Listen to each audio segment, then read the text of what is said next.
Do you need better days? Because I know I do. Stick around. Follow me on this word, because this is something that the Holy Spirit gave me, and it has been blessing my socks off for several days. And just day after day, constantly throughout the day, just keep hearing the Holy Spirit saying, better days are coming. Better days are coming. And specifically what he was showing me was how when the disciples were walking and living with Jesus, they were living in this period of time that was between promise and fulfillment. And Jesus was telling them that he would die and that he would be resurrected, but they didn't understand what he was talking about. They had no grid for what Jesus was saying, because this had not been seen before on the earth. And Jesus was asking them, and he was telling them, I want you to believe for something that hasn't been seen before on the earth. But to help them in their faith, Jesus raised 3 people from the dead, because Jesus is just so good like that, right? But he was helping them to build and stretch their faith so that when the main event came, that they would have the faith for it. Better days are coming is actually resurrection language. It's a sign that dead things can come to life, and that death is not the end. So maybe you have received a promise and it hasn't come to pass, and you're wandering around with Jesus. You're meeting women at the wells, you're doing all of these things, and you're wondering, how is this, how is this transcribing to my promise, Lord, the things that you've spoken to me?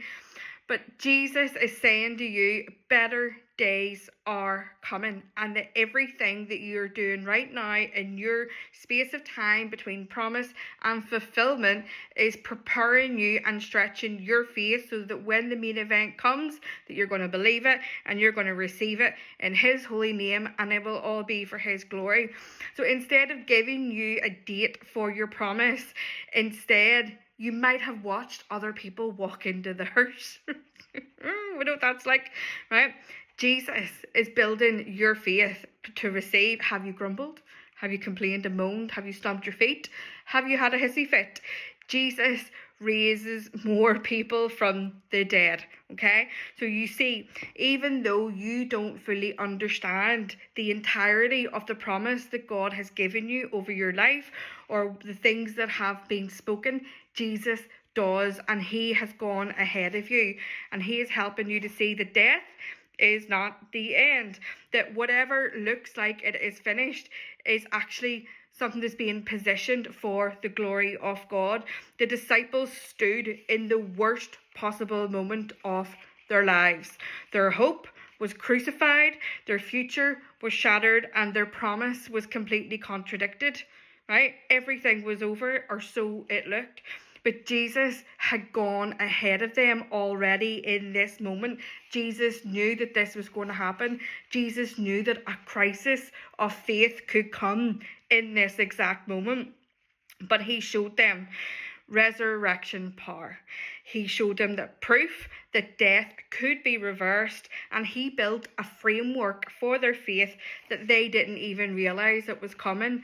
So Jesus, he stretches faith. He allows resurrections. He gives glimpses, but not the full picture. Anybody who's been saved for more than a minute will know that. But Jesus is preparing you, yes you, for better days.